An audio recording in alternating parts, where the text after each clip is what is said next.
right. Hello, everybody. Thank you all for coming. Thank you to anybody on the Zoom call as well. My name is Ethan. I'm the liaison for Aurora Public Library tonight.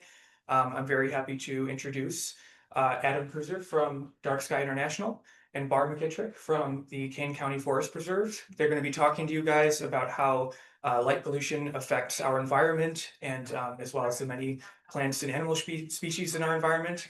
And they'll also be talking about, steps to mitigate those problems. So without further ado, if you guys want to go ahead and get started. All right, thank you. Thank you. Hello, everybody. Can you hear me all right? Okay. Barb is going to talk about the consequences that light pollution has on our wildlife friends and also plants. First, I'm going to more or less give you a presentation on the history of light, what light pollution is. And then after Barb's finished, I'll go through basically what we can do at home to try to address light pollution. And that's a demonstration, more or less, regarding what I'll be talking about. So this is the bad fixture. Bad. Can you tell? Yeah. That unfortunately all too many of us have, especially with the introduction of LEDs, which is a new beast for our environment. And then this is the good fixture with a better bulb, not the best bulb, but a better bulb. So I'm going to go ahead and unscrew these for the moment, so you don't need to look at it. Signal to. And that's what we have on our garages. Okay. So let's start the show. I am a founding member of the Chicago chapter of what is now Dark Sky International. We were once known as International Dark Sky Association. The mothership, Dark Sky Association, Dark Sky International, has been more or less in business since the 1980s. It is the global leader in trying to address light pollution. Currently, we have as many as 2,000 advocates. So if any one of you would like to become an advocate, you can go to the website, which is www.darksky.org, and become an advocate. I am a delegate. I more or less help advocates. I also do a lot of speaking. So I can speak on behalf of the Dark Sky International, whereas maybe advocates can't.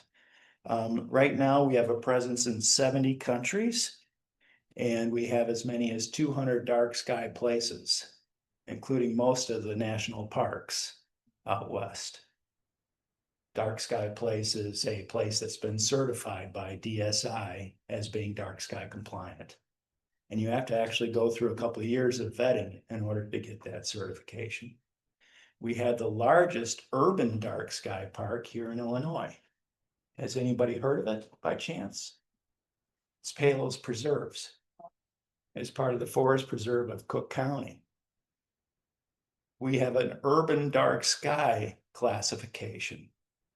So even though you can't necessarily see the stars as well, if you were in, out west in Utah, for example, it is a location where all the lighting is dark sky compliant.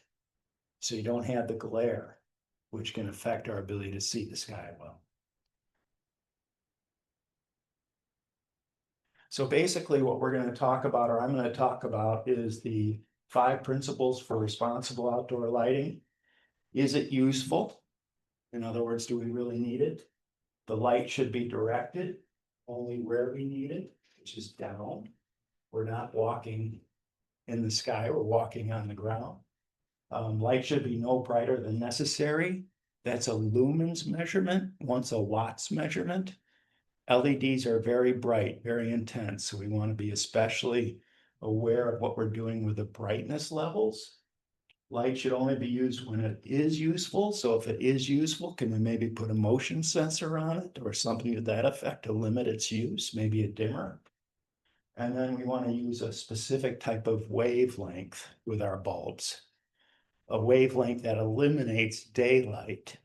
With LEDs, LEDs are now introducing daylight wavelengths to us at night, which our other light bulbs historically did not do.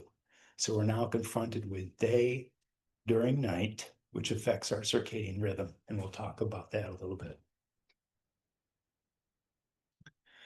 So, are any of you lucky enough to have seen the Milky Way? Raise your hand, don't be shy. Okay, there's 4 or 5. We live in the Milky Way galaxy.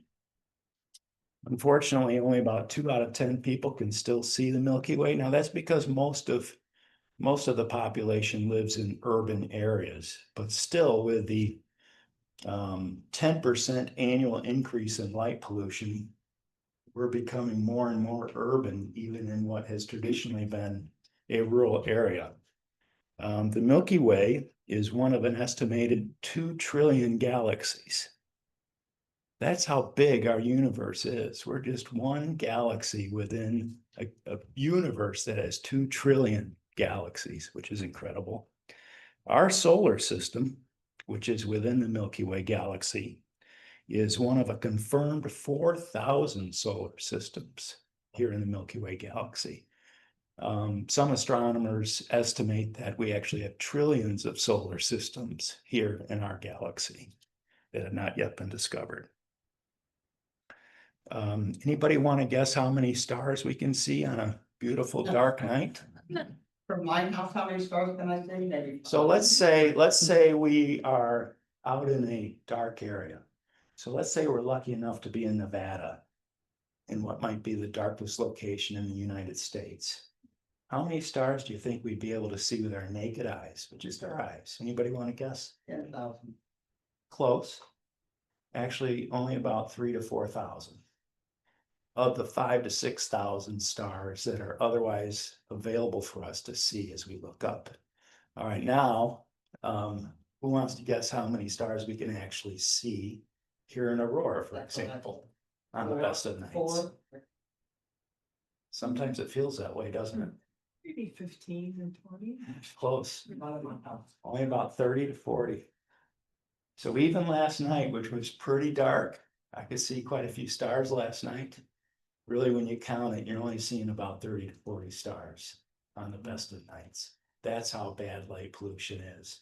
So we can't see the heritage of what we are, being part of this huge, wonderful galaxy that we reside in. Then here's a picture of the Milky Way.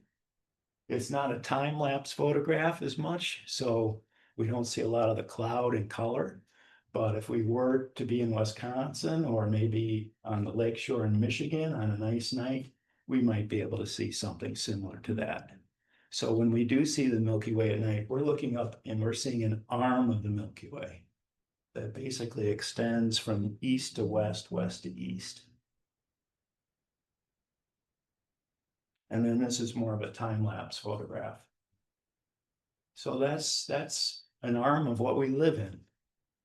For the Dark Sky International folks, we use the Milky Way as kind of a marker.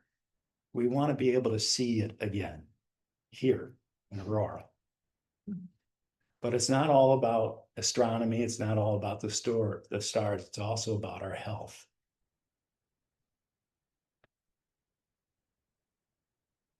So let's talk a little bit about light pollution and the evolution of light.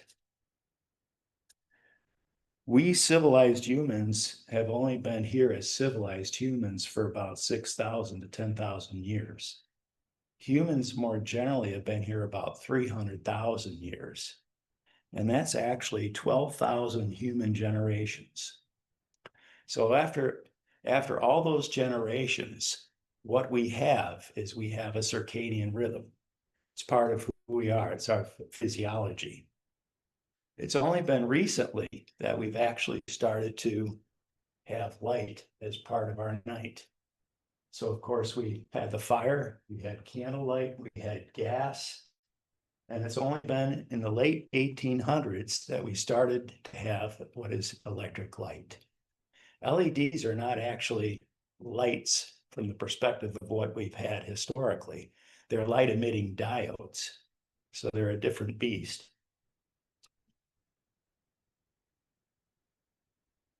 So everybody know who this is? Thomas Edison, yeah. So Thomas Edison did not actually invent the initial electric light, but he was very much part of its production. And he was the person who actually presented it commercially to the world. The first municipal lighting, street lamps, etc., was actually in Wabash, Indiana in the 1880s. And then Manhattan followed and Cleveland followed. So when you think about it, it's only really since the 1900s, 1901, that we've had electric light introduced to our evenings. And now, of course, we have it everywhere. The consequence of that is that it's changing what, through all those generations, we're accustomed to. And of course, it's also affecting our wildlife friends who have been here probably more than the 300,000 years that we've been here. So here's a good slide about basically the increase in light pollution. And this is starting in the 1950s. And you can see it go to today. It's actually increasing at 10% annually. But I haven't been able to change the slide out. And that's mostly because of the introduction of LED lights, which are just so much more intense. So does anybody want to guess why we have light over Lake Michigan?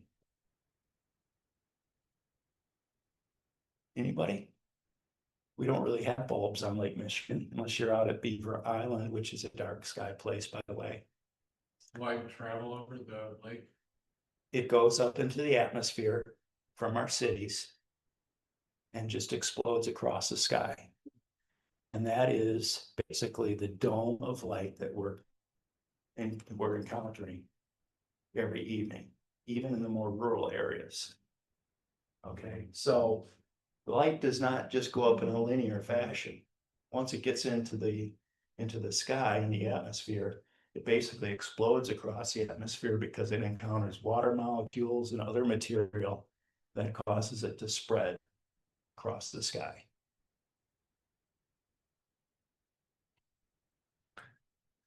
And this is more or less what we're looking at locally.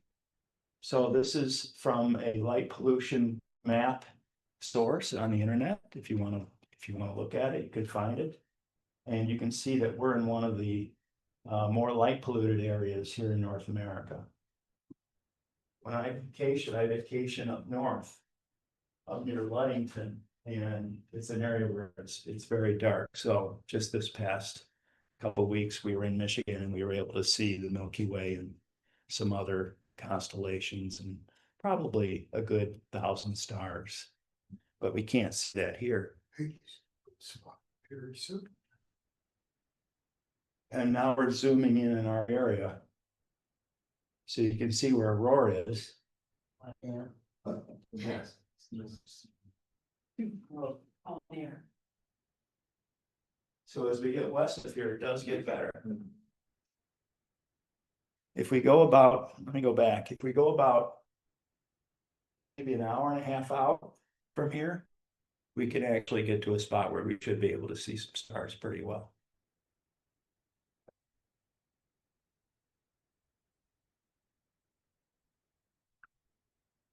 So similar to what you see with my display, this is what we're now encountering with our fixtures on our garage, with our fixtures on the porch.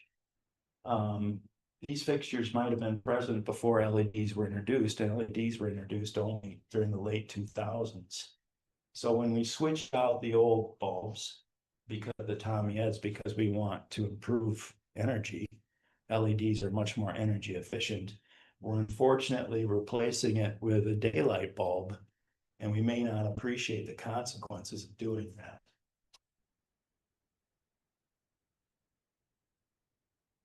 Right.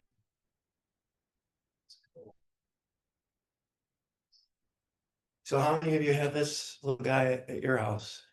Anybody want to volunteer? You're all pretty good. I might have a picture that's similar, but it's got does not have an LED in it, but it also has its glass is small, so it doesn't do that. It's not as bad. Yeah. So when you leave tonight, I think you'll find that what you do is you go outside and you start to look around at all the different lights and all the different light fixtures. And before you know it, you're saying, wow, that one's bright. Oh, that one's better. So meet my challenge tonight, see what you think. So light pollution consequences. Of course, light is energy. Was anybody alive when Jimmy Carter was our president? By chance? Anybody want to volunteer that? So I was, that would have been, yeah, that would have been 1976-ish. I was already grown up human being. Yeah, I was 16. So what did I hear from my parents all the time? Shut the door, turn off the lights. Well, unfortunately, we don't turn off the lights as often as we should. So whether it's an LED light, which is much more energy efficient, or we're still using something different, you know, we want to turn off the lights so we're not burning as much fossil fuels and we're not contributing as much to climate change. And here's a nice little graph about the increase of basically what is our global temperature. So we want, when we think about our lights, we want to think about the extent to which we're consuming fossil fuels, and of course, ultimately contributing to climate change. So that's why we want to turn these things off, especially when we go to bed. A little bit about human health. Anybody aware of your circadian rhythm by chance? Well, circadian rhythm is actually becoming much more discussed, especially by medical professionals who understand the importance of us having a dark night. Because when it's dark, our pineal gland is releasing melatonin, which is a hormone, which then triggers the release of other chemicals, which allows us to have a good sleep, a restful sleep. And even a little bit of daylight at night from a bulb, or maybe from a handheld device or a computer at home or whatever the case may be, prevents melatonin from being released.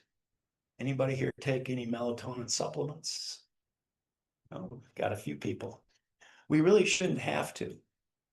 We want to avoid daylight wavelengths for a couple hours before we go to bed. And that's why you might, has anybody heard of blue blocker glasses? Yeah. Or, you know, other devices that we can put, maybe download from an app so we can make our devices less white bright. Well, that's an effort to try to reduce that daylight wavelength to help release of melatonin and ultimately our sleep. And this is the wavelength spectrum here. Anybody heard of how we're now doing some infrared therapy to help us with our health?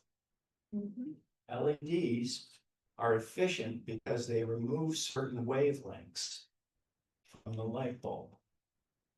So whereas our old light bulbs had a full spectrum of light and not necessarily as much blue light, our new LEDs do not. Has anybody noticed how we can touch an LED light and it's not hot? That's because there's no longer that infrared spectrum in that bulb. They've eliminated it. So you can touch it now, it's not hot. If we had that spectrum, it would still be warm. It's this spectrum here that's prevalent to new LEDs that we want to remove from the bulbs that we purchase, both inside at night and also outdoors, so that we have an increase in the opportunity to have a good rest and of course better circadian health. Is anybody aware of the studies that have been done on the consequences of light pollution to our health? Well, there's actually quite a few. So what we're finding is that the introduction of daylight at night is affecting our immune system. It's affecting our health generally. There are studies that suggest that women that work nights are more susceptible to breast cancers. We're staying up, we're eating, we're becoming more obese.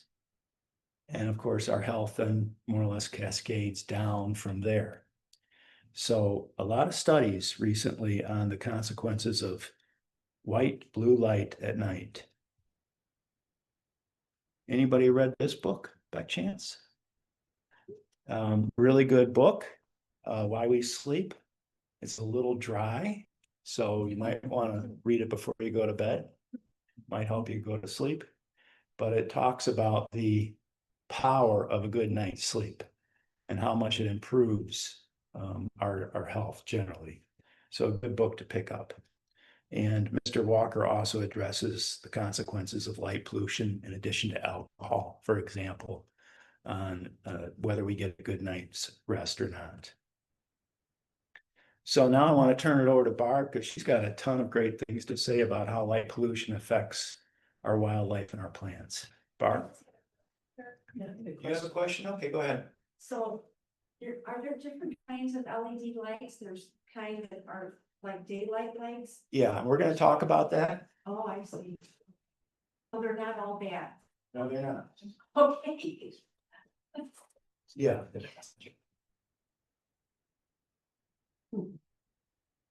So, yeah, we've got daylight bulbs. Got bright white bulbs. And we've got more soft white, dark sky friendly bulbs. And then bulbs that even go beyond dark sky friendly. So, we'll talk about that after Barb presents. And did you have a question? Yeah, I was wondering if you were gonna address solar lights. The things people have in their yards. Yeah, so solar is just a power source. So whether those lights in your yard are powered by fossil fuels or the sun, it's really all about the light itself and the fixture. So with those solar lights, you want to use a bulb that removes that white light, that daylight white wavelength. So you want to use about a 2700 Kelvin soft light. And those are available if you look for them. And you also want to look for something that's less bright and a fixture that's shielded. A lot of these little fixtures in our yards are shielded, so the light is being kept down instead of going out and up. Okay, thank you. Okay, all right, Barb. Thanks, Ed. So Adam's talked to you about the impact of light pollution on human health, which we should all care about for ourselves. But maybe you care more about other animals or plants, because light pollution also has an impact on animals that have the same circadian rhythm patterns that humans do, and believe it or not, on plants. Most people don't put that together. It's not intuitive, but plants eat light, and they have a lot of their processes defined by the amount of light and darkness that we have in the night skies. So before we can understand how light pollution impacts animals and plants, we need to think about what's going on out there at night. Humans are diurnal, unless you have a job where you work nights. Most of us are asleep at night. We don't really think as much about what's happening out in the natural world when we're sleeping. But a lot of things are going on out there while we're snoozing. There are animals that depend on the cover of night to really thrive. They are specially adapted to do well at night versus animals that are active during the day. So things that are happening while we're sleeping, including animals that are night hunters or eaters, are out foraging for plants or hunting. And animals like this great horned owl skull have that great big eye socket for large eyes that can see well in the darkness. So especially adapted, they need dark skies to be able to find their prey. Some animals are sending out visual cues or hormonal cues at night to find a mate. Most people are very familiar with seeing this beautiful insect in their yards during a nice summer night without the bioluminescent signal being seen.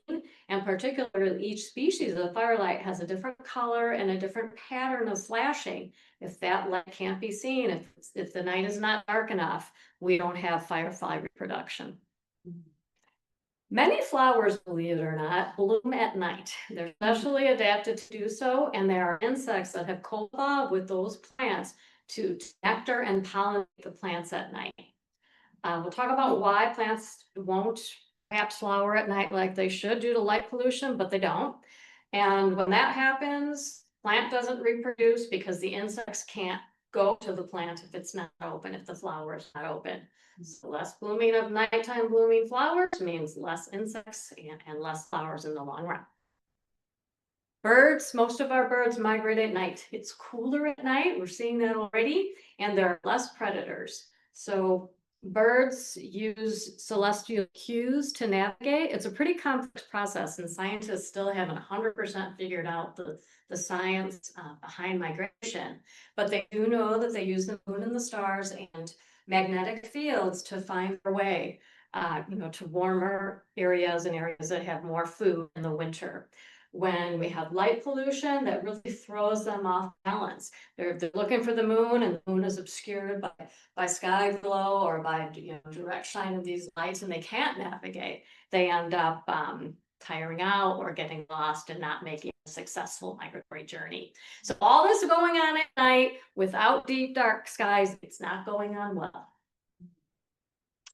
Scientists have known this for a while. They've known that darkness of night is important for animals and plants to survive, but it's really a fairly new science. This term, scotobiology, was coined in 2003 at a scientific conference, and basically it is referring to the study of darkness. This is a total science. And since that time, since 2003 and that conference, the studies have increased, the numbers of studies and the findings from the studies, so that the books have started to be published in the popular press for us non-scotobiologists to read and learn about, including this book that came out in 2006. It's pretty heavy on the science. Adam doesn't have that one up there, but I know he's read it. It's pretty dense, but now, we have other books for the layman. We have books for children about dark skies and light pollution. And we even have music. This Scotobiology CD came out in 2016. It's a Brooklyn jazz group. So scotobiology is here, and we have a lot of data that shows the impact of light pollution on wildlife. So let's talk about some specifics here, the impact on wildlife, then we'll get to plants. So basically there are 5 categories of animal behavior, wildlife behavior that are thrown off by light pollution. The first is impacts on orientation. So I mentioned bird migration. That's one type of orientation. Birds want to orient themselves on the moon and the stars. They can't do that if they can't clearly see the moon and the stars because of light pollution. Also, think about an insect. This is another orientation example. Think about a moth that's, when you've ever had your yard light on and you see all of these insects circling around it, and in the morning there's a lot of dead insects on the ground. Moths, many insects are attracted to light. Again, they navigate using the moon, and they want to keep the moon at their back, so they're going towards that light. So problems with orientation happen with the light being left on, a porch light or a street light, and light pollution as a result of that. Also problems with predation. So rabbits, for instance, they think they're safer at night, right? There's not as many predators out. So when there's light pollution and there's a little bit more light left in the night sky, that hawk that really doesn't hunt very well in the evening, has an advantage. There's more predation going on if there's more light available for those non-owl-like creatures that are only nocturnal to hunt. So increased predation when we have a lot of light pollution. Competition. An owl that is really specialized to hunt at night is going to face more competition if there's more light out there. Those non-nocturnal specialists are going to be able to get those mice, more than they would if it was a completely dark night. Problems with reproduction. We talked about the firefly, for instance. More light pollution, less ability to find a girlfriend because I'm looking for that flashing pattern, less reproduction of fireflies. And lastly, circadian rhythm. Just like us, animals have circadian rhythms, and those are definitely thrown out of whack when we've got sky glow, direct light pollution of any type. So this is what's happening when we're choosing the fixture on the left, and the whole city is choosing on the fixture on the left to the wildlife we have in our backyards and our forest preserves. which is where I work. So that's why I'm so, bought into protecting the wildlife. So let's look at some very specific animals, so maybe you have a favorite and you'll understand, oh, right, I really like that animal. Here's what light pollution is doing to that. Maybe your favorite is not bats. Does anyone in the room actually like bats? So right. Well, I do too. Why do you like bats? Why do I like it? I've always thought they were so interesting and I just love to watch them. Yeah, they're really quick. Yeah, They're catching really quick. insects on the fly. Yeah. Yeah, they're aerial acrobats. But if you don't really care about bats, maybe you should for a couple of reasons. Not in Illinois, but in a lot of areas of the world, bats pollinate fruits and flowers. And if we like to eat, we like bats. Most importantly, what we just heard about bats flying around catching insects, they look great doing it. It's fun to watch them, but the insects that they're eating are often really nuisances to us. Mosquitoes, that said that a bat can eat half its weight in mosquitoes in one night. That have to just keep on eating, and a lot of those other insects also destroy crops and cause agricultural devastation. So that's why we should care about bats if we don't already. Light pollution impacts bats in a couple of different ways. I guess sound pollution does too. Bats eat insects, right? Insects are attracted to light. We just talked about that because of the ways that they navigate. In particular, lights on wind turbines are a real problem for bats. Insects are attracted to those lights like they would be to any light. Bat goes for the insect. Problem with not so much the bats are getting hit by the blade, that's a misconception. The bats are being pulled in to get the insects. There is a big pressure drop around those spinning blades, and that pressure, the low pressure, causes the bat's lungs to burst. It's called barrel trauma. It's not a good way to go. And again, that is caused by light pollution. Also, if there's a porch light on, barotrauma. It's very similar to the bends if you're a scuba diver or know one. When you're deep down and you come up too fast and the pressure change causes air bubbles to form in your bloodstream and problems with your lungs. Same type of thing. So barotrauma, bad news. Bats that want to eat insects flying around a porch light. Some bats are smaller than others. We've got little brown bats and big brown bats, two different species in this area and all sizes in between. So some of them are more agile. They can turn on a dime. They're going to out-compete those in a light situation, and they'll be able to exploit the light to the detriment of the other species. So that's what happened to bats. What about insects? Maybe you care more about insects than bats. Well, you should, because 80% of flowering plants and 75% of food plants are pollinated by insects. So if we didn't have insects, if there was a total death of insects on Earth, we would be dead. I actually read a book about that, a science fiction book once, and we depend on insects. Without them, we're goners. So if you need to eat, and you do, we have to have insects to do that. And not just all insects, but the nocturnal pollinators have been shown to be more efficient at pollinating plants than their diurnal or daytime counterparts. So light pollution impacts the success of insects. Insects are also a primary food source for many animals, including the larval and the adult forms. Fish and birds especially really depend on insects. Insects play a major role in decomposition of food waste, of detritus in your yards. And they're beautiful. The one on the top here is a white-lined sphinx moth. And of course, the firefly, who doesn't love seeing those in their yard. Insects, though, unfortunately, they're really important, but they are also in decline across the board, not just nocturnal insects, all insects.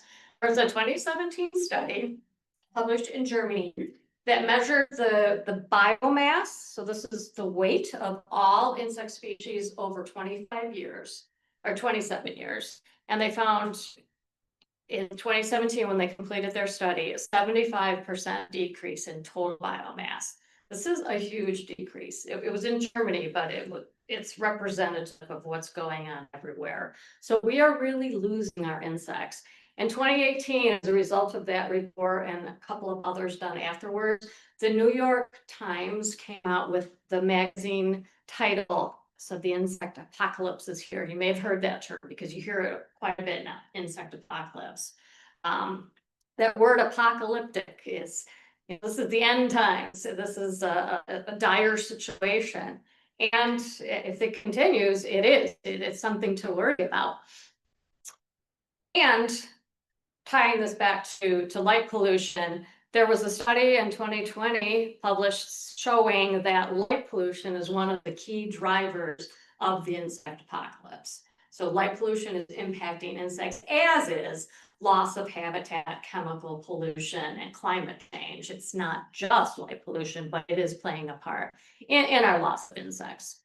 And the way that it's doing that, the way light pollution is harming insect populations, it's kind of highlighted in this diagram here. It shows a street light and all of the insects that are congregating around it. And the ways that that light is really killing insects are many. So for things like the moth here that's attracted to the light, the prey is spotlighted and the bat can see it better. Other animals can see it better. Higher predation rates when there's a light on. Some other insects, like, well, this is a mosquito. This is a mayfly down here. They are drawn to the light. They keep circling, and eventually drop and die. So death after tiring out. We talked about the mating signals that are obscured. And lastly, light can disrupt, just like light disrupts the navigation of birds, it disrupts the navigation of insects. And you might think, well, what insects are migrating? What does that even mean? This is a pretty interesting story down here. This guy that migrates a short distance. You probably can't tell, but here's his food supply. This is a dung beetle. And dung beetles eat dung. And they go to a giant ball, picture a cow pie on the trail, and they break a bit off and they roll it away. They use the moon and stars to navigate too, just like birds. They roll that food away to a little private picnic area, and their goal is to get away from all the competition that's also eating the poop. And without being able to see the moon and the stars well, just like birds, when there's light pollution, they are subjected to more competition at the main picnic area because they get lost trying to navigate away. So all of these light pollution impacts are what's causing insects to decline. Birds. I think most people, when they think about animals that are impacted by light pollution, think birds. And a lot of people love the bird around here. It's a really big hobby. Birds, unfortunately, are in trouble, and light pollution is part of that trouble. Many of you have heard, especially if you're into birding, this study that came out in Science magazine not too long ago showed that in the last 50 years, since 1970, North America has lost 2.9 billion birds, 29% of its total, almost 30% of its total bird population. This is a huge decline, and it's due to mainly to habitat loss. We're building more cities, we're paving more fields, and there's just not as much space for them to live. Second, cats. Pets are the second most common cause of bird fatality. They love to catch birds. Next is collisions with buildings as a result of lights left on at night. Right? We'll talk more about that. And lastly is climate change. So number 3 there is really dependent on light pollution. The ways that light impacts birds in a negative way. So it includes both direct light from a lit up building and the sky glow, but it impacts birds by just like the dung beetle and other species that use magnetic cues and light to navigate. It really throws off their navigation ability. So they don't make it to their end goal. Also, birds that are migrating can die by many ways by a lit up skyscraper in Chicago, which is what we see here. They can collide with the building because they're attracted to the light, just hit it on impact, and this happens all the time, more than we would hope. If they don't die immediately on impact, they keep on circling just like a moth on a porch light, same type of thing, and they tire and die. They should be out, instead of flying around that building, they should be out looking for food during migration. They really have to fuel their long journey. They don't do that if they're circling. And as they get weak from flying around, they're much easier prey for owls, for other things that eat birds at night. So a major impact on birds. And, if you're not a bird, there's other reasons to care about birds. Birds eat a lot of pests, both insects and rodents.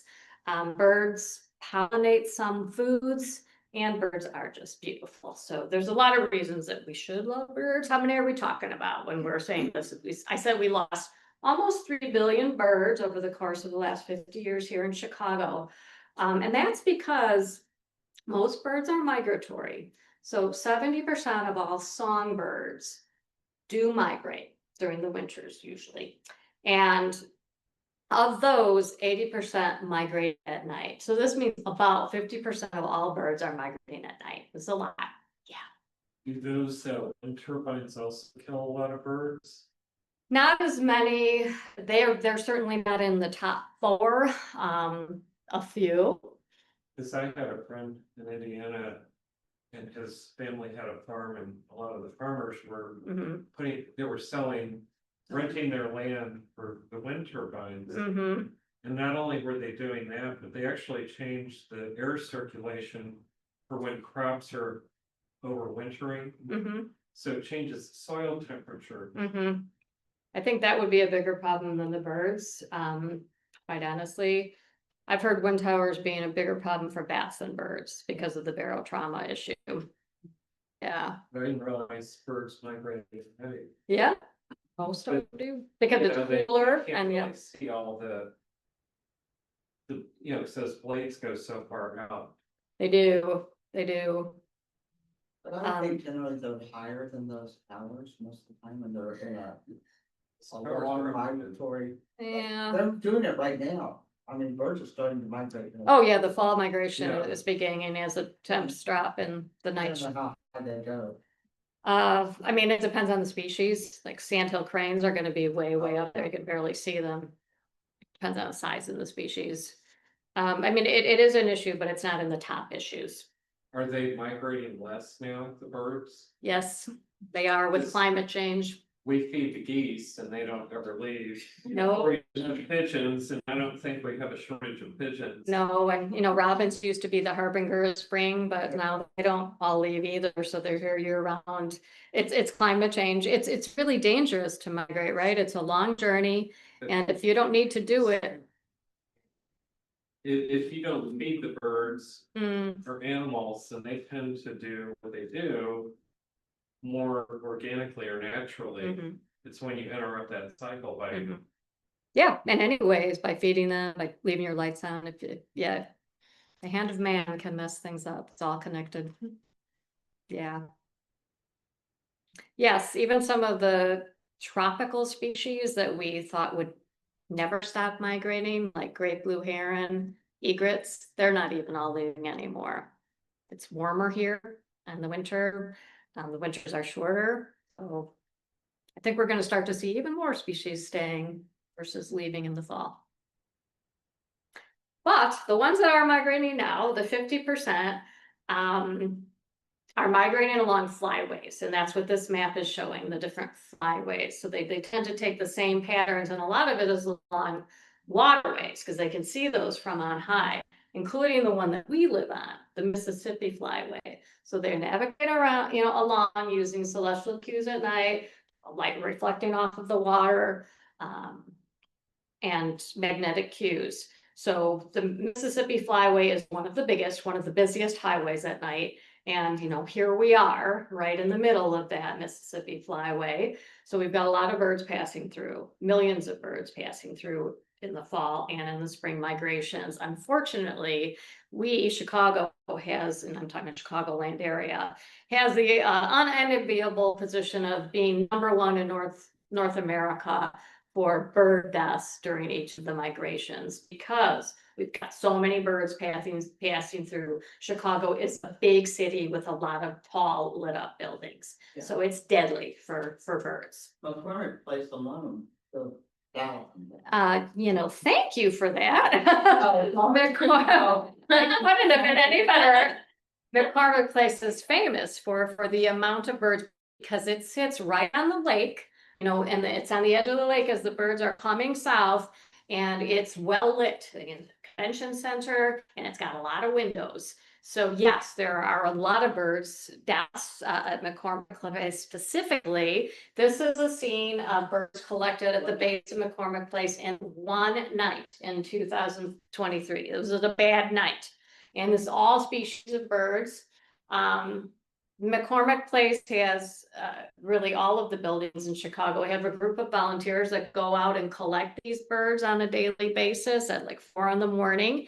And they take the injured birds to a wildlife rehab center, and they take the dead birds to the Field Museum to be studied, like in death. At least they're contributing to the scientific base of how large were the birds,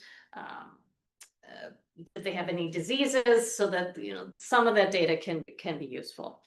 So one night, it's a massive amount of birds. McCormick knows this. They've gotten a lot of press about what a horrible impact they're having on birds. Yeah, So is McCormick Place doing anything about it? they are. They were under pressure to do something about it, and this is what they did.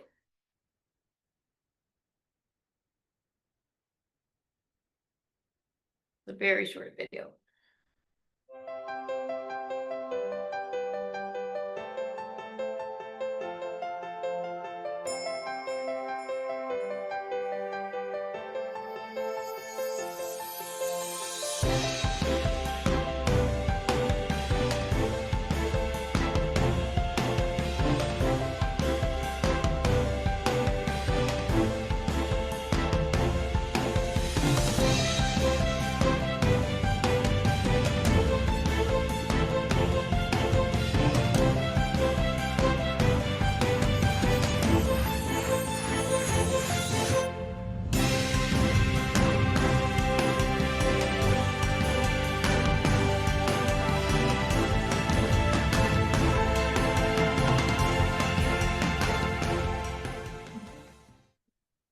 So it was a very good outcome. Get back to my presentation here. So as a result of putting up that feather friendly, you can see how effective it was. So 2023 was that really bad year. That was the night of 1,000 deaths, right? And the rest of the year wasn't so great either. This was during the fall migration. And so after installing feather friendly, you can see like just minuscule amount of deaths. So this is huge. So what can we do, right? Maybe we can't afford feather friendly, but we can do some other things. The study by the Field Museum showed that by turning off the lights at night, even in one high-rise building, you can reduce deaths by 80%.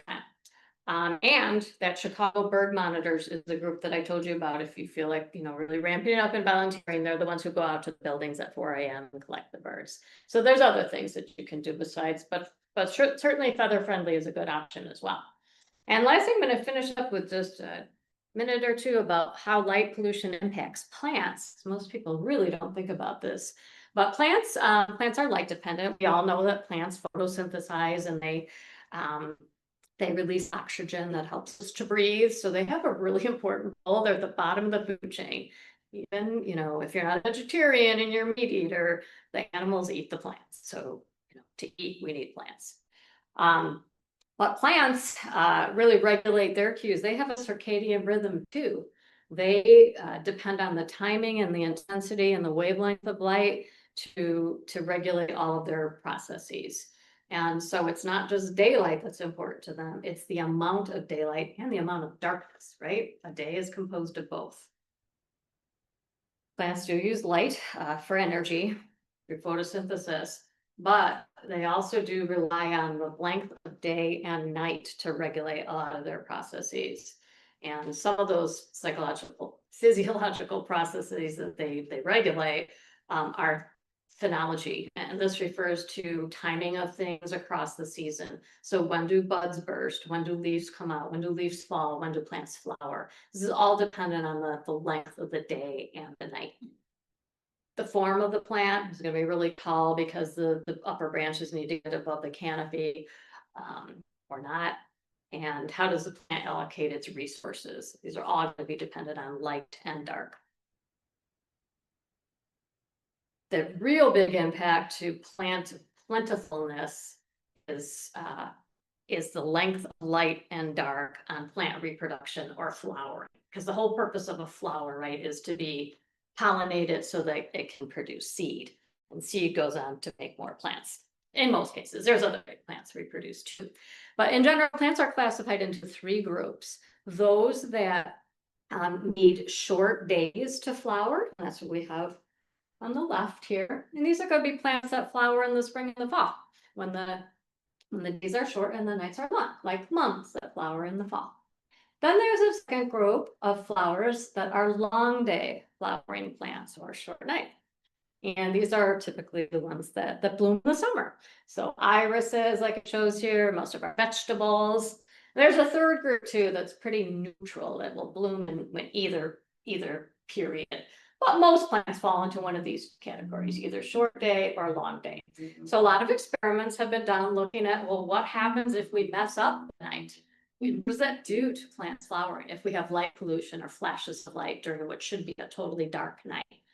So if we look at the data, and we compare in a day, a 24-hour day, where it's a long day period and a short night, like we show here, the short day flowering plants are not going to bloom because the day is long. The long day plants, though, in that same category, when the night is short and the day is long, are going to bloom. They're going to produce a flower. Reversely, when the day is short and the night is long, the short day plants, they love that, they're going to bloom. And the long day plants don't bloom. Now we've got the messed up situation where there's a flash of light in the middle of the dark. Say it's someone turns on their porch light, or there's a big car that drives past even. When there's an interruption of night, the short day flowering plants during a short day and a long night should be flowering, but with that flash of darkness, they don't. This is a problem, right? Because without the flowers, there's no seeds and there's more plants. So light pollution disrupts the flowering of those plants, leading to eventually less plants. Even the long day flowering plants, when it's in a short day, when there's a flash of light at night, they flower when they shouldn't be. And you might think, well, that's fine. There's just more flowers, more seed. Not quite. Flowers need to be pollinated, and the insects that pollinate the flowers are usually seasonally synced.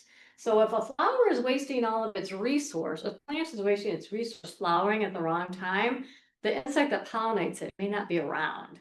So that plant could be, on a dead end for continuing progeny. So neither is good, is the bottom line. Light pollution impacts plants too.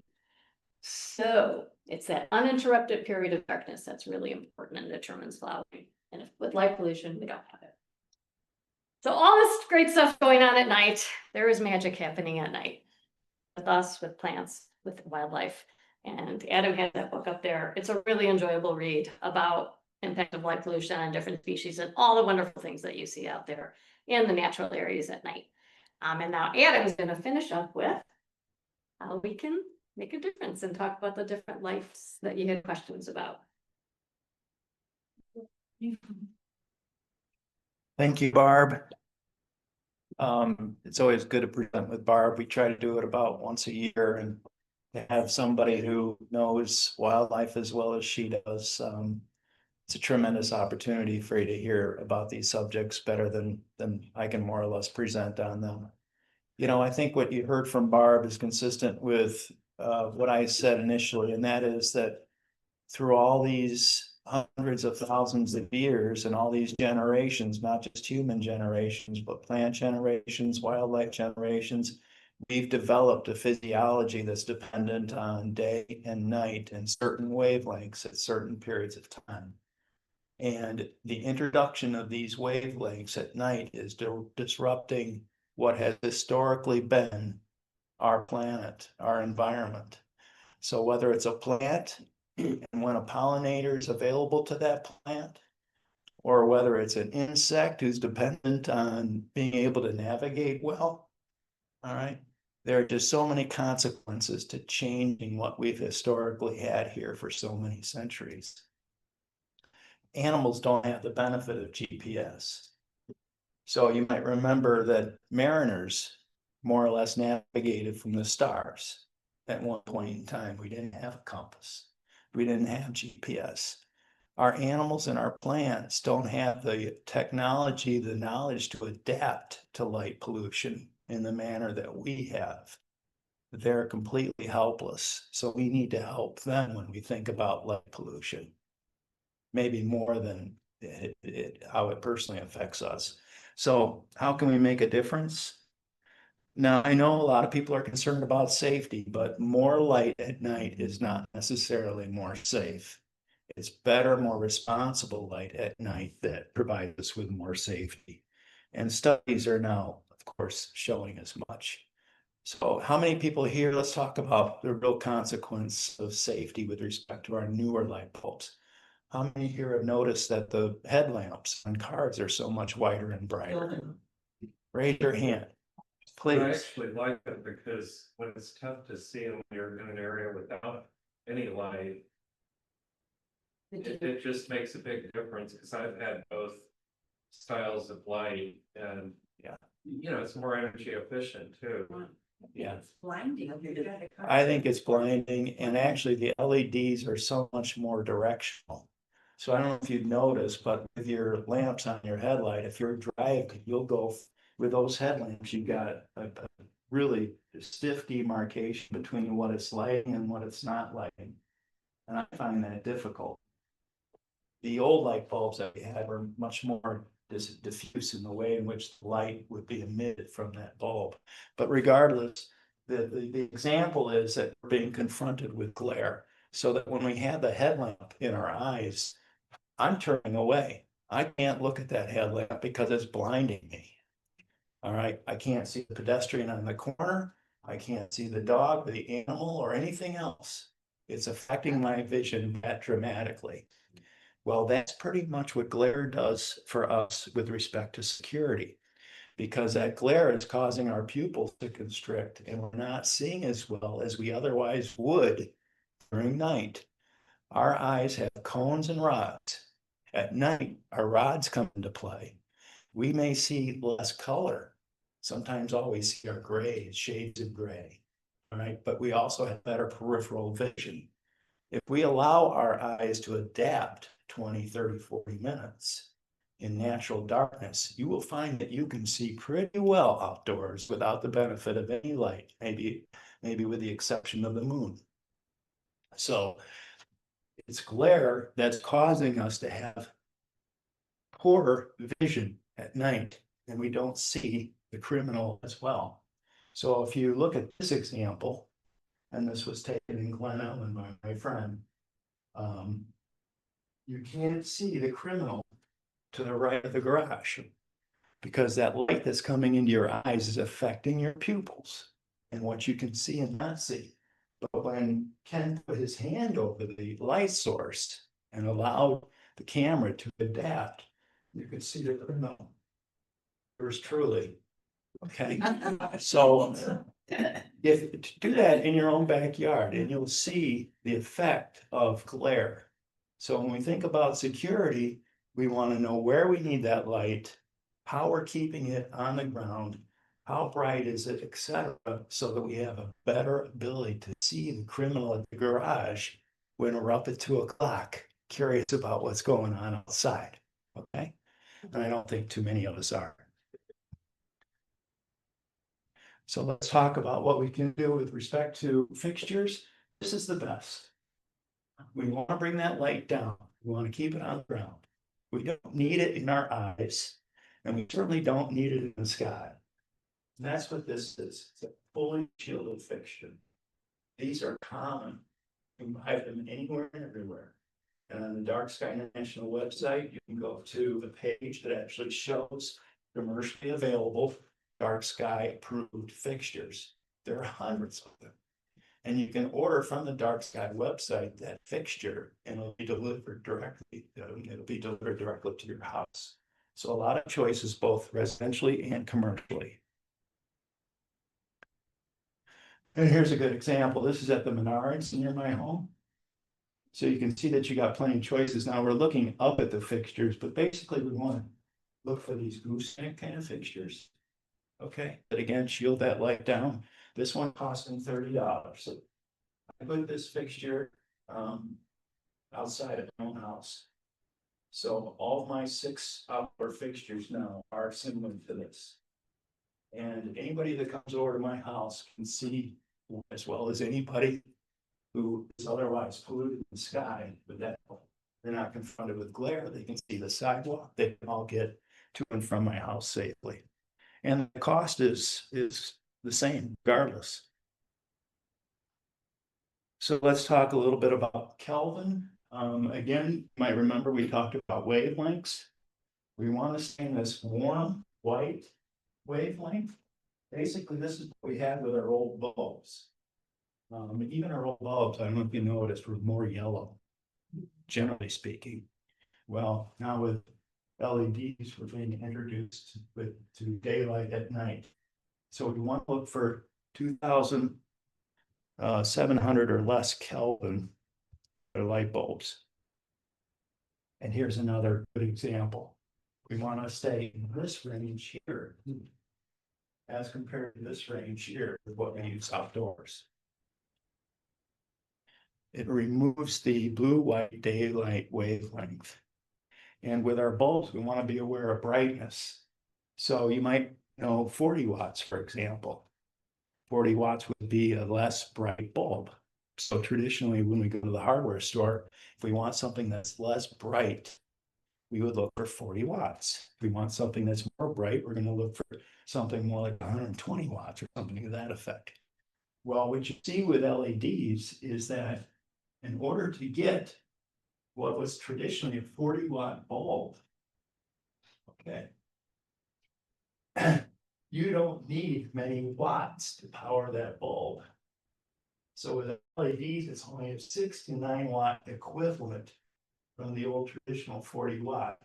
So when you go buy an LED that has more watts, okay, you're actually increasing the brightness dramatically. Look at the top, 25, 28 watts compared to 40 watts with our typical Tommyettes. Well, you can see the increase in lumens, which is brightness. So we want to be aware of lumens more than watts with our LED purchases. So let's talk about the bulbs. Basically, when you go to a hardware store, you're going to see 3 types of choices, regardless of the manufacturer or the distributor of the bulb. You're going to see a package that has yellow, orange, or blue. The blue is the daylight bulb. You don't want to buy this bulb. Not for outdoors. Okay. If you want to do surgery in the basement on your spouse, or you have something you really need to illuminate in the garage, terrific, but not outside. That's what this is. That's the 5,000 Kelvin bulb, right? Stay away from the blue label. This bright light isn't much better. I'm not going to put it in. This, if you want something like a 3-pack of bulbs, is what you want to look for, the orange label. Okay, again, regardless of manufacturer. So let me take this one out. This is a 2,700 Kelvin bulb. That's this.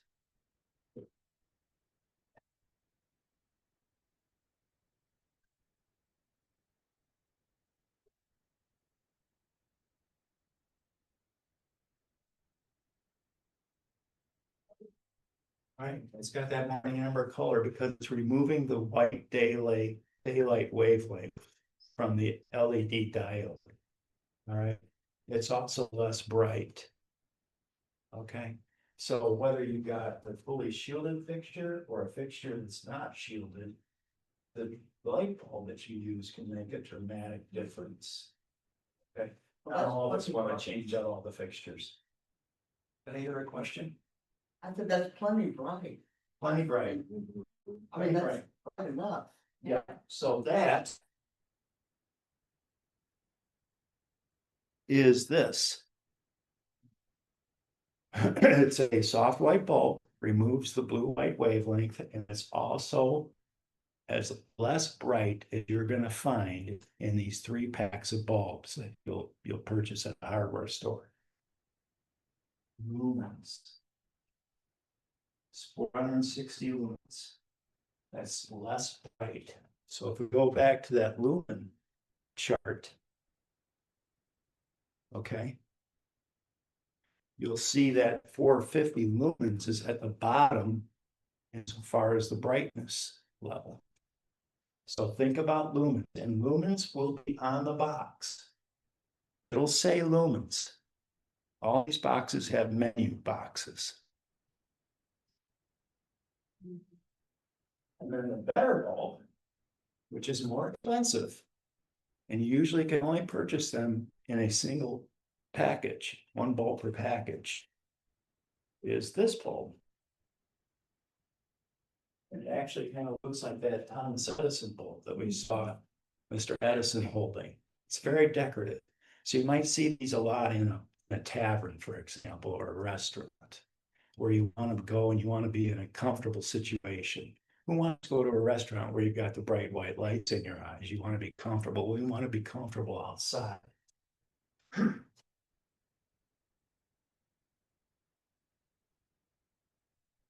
So this is 2200 Kelvin, removes even more of that bright white light, has a longer life and less lumens.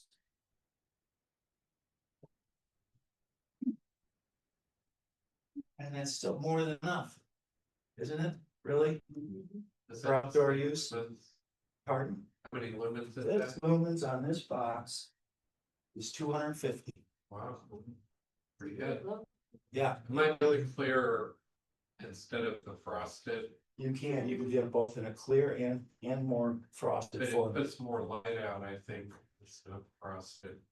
Yeah, there are choices. There are better choices.